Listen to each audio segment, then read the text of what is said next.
Picture this, it's 1952, and a guitar is about to be born that will shake the foundations of music forever.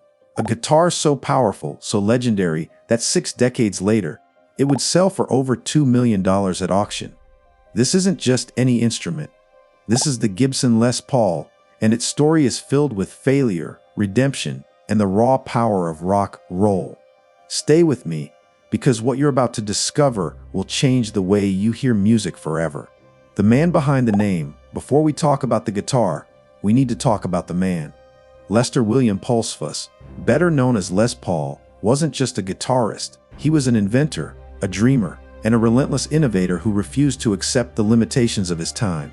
Born in 1915 in Waukesha, Wisconsin, young Les was taking apart phonographs and radios before most kids learned to ride a bike. His mother probably thought he was just being destructive, but Les was actually learning how sound worked from the inside out. By the time he was 13, Les Paul was already performing professionally as a country and blues guitarist. But performing wasn't enough for him. He was obsessed with a problem that every guitarist of his era faced: volume. Acoustic guitars simply couldn't compete with the horn sections and drum kits that dominated popular music. When guitarists tried to amplify their hollow body guitars, feedback would screech through the speakers like a banshee, making it nearly impossible to play at the volumes Les imagined. So in 1941, Les Paul did something radical. He took a simple 4x4 piece of pine wood, attached a guitar neck to one end and a bridge to the other, then mounted some homemade pickups in between.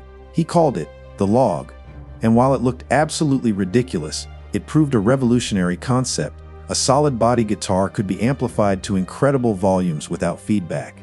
The log was ugly, impractical, and absolutely brilliant. Les took his invention to Gibson, one of the premier guitar manufacturers in America. They laughed him out of the building. They called it a broomstick with pickups. They couldn't see past its crude appearance to the genius underneath. This rejection would haunt Gibson for nearly a decade.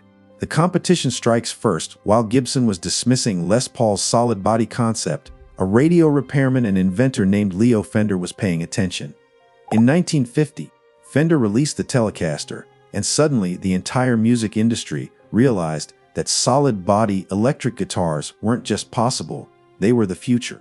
The Telecaster was raw, twangy, and it could cut through any mix without feeding back. It was everything Les Paul had promised with the log. But Leo Fender had actually brought it to market. Gibson watched in horror as Fender started capturing market share. The company that had dominated the guitar world for decades was suddenly being outmaneuvered by a relative newcomer. They needed to respond, and they needed to respond fast. Suddenly, that broomstick with pickups didn't seem so ridiculous anymore. Gibson president Ted McCarty swallowed his pride and reached out to Les Paul. Would Les be interested in working with Gibson to create a solid body electric guitar? This time, Gibson was ready to listen. Les Paul, despite being rejected years earlier, saw the opportunity for what it was: a chance to create the guitar he'd always imagined, backed by one of the biggest names in the industry. Birth of an icon, the collaboration between Les Paul and Gibson began in 1951, and what emerged was nothing short of revolutionary.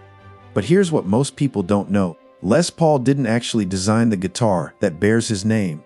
The beautiful carved maple top, the mahogany body, the elegant curves, those came from Gibson's team of craftsmen and designers.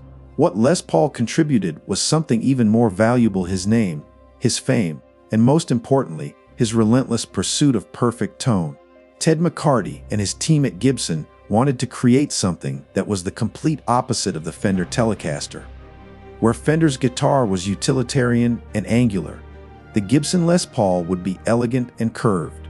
Where the Telecaster was made from simple slabs of wood bolted together, the Les Paul would feature a carved maple top glued to a mahogany back, like a fine violin.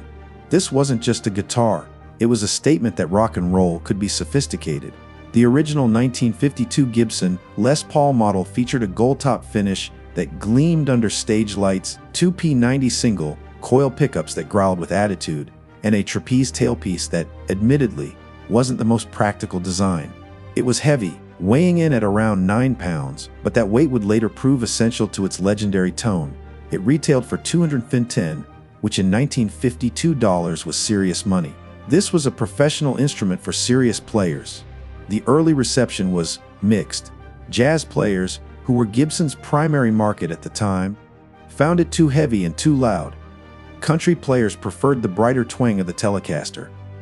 Rock and roll was still in its infancy, and the players who would make the Les Paul legendary hadn't emerged yet. Sales were decent but not spectacular. Gibson kept refining the design, adding a new bridge, experimenting with different pickup configurations, but something still wasn't clicking with the market.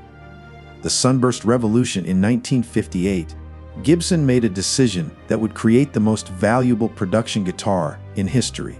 They decided to strip away the gold-top finish and reveal the beautiful figured maple underneath, finishing it with a stunning cherry sunburst. The 1958 to 1960 Sunburst Les Pauls are now the holy grail of guitar collecting, with pristine examples selling for $500,000 or more. But here's the ironic part: they were a commercial failure. Rock and roll in the late 1950s was dominated by players using Fender guitars and Gretsch hollow bodies. The Gibson Les Paul was too heavy, too expensive, and too old-fashioned for the rockabilly and early rock players who were defining the era. By 1961, sales had dropped so dramatically that Gibson made a shocking decision: they discontinued the Les Paul entirely. The guitar that would become the blueprint of rock and roll was considered a failure and removed from Gibson's catalog. Gibson replaced it with a completely redesigned model, the SG, which stood for solid guitar. The SG was everything the Les Paul wasn't: lightweight, angular, modern, and easier to manufacture. Les Paul himself hated it and asked Gibson to remove his name from the headstock.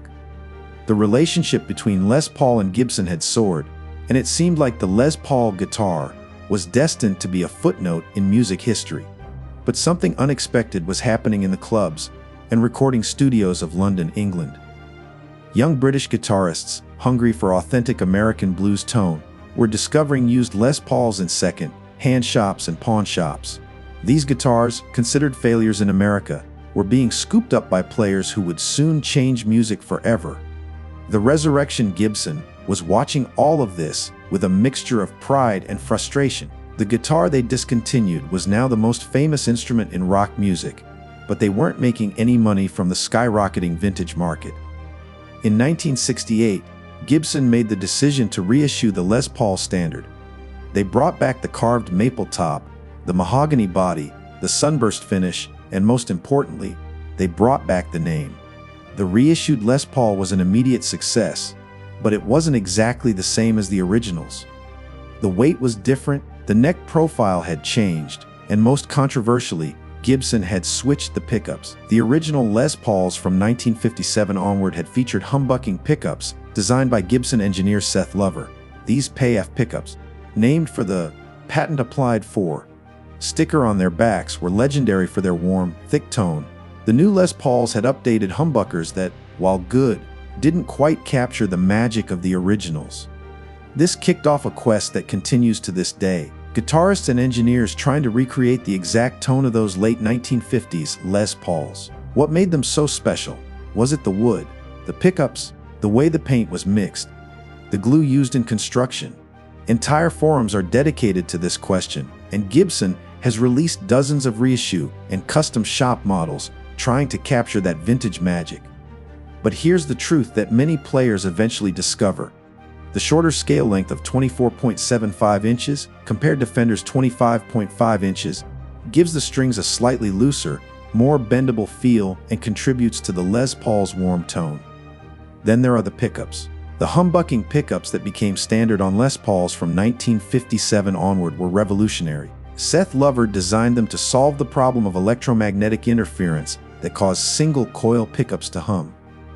By using two coils wired in opposite polarity, humbuckers cancel out the hum while producing a thicker, more powerful tone than single coils.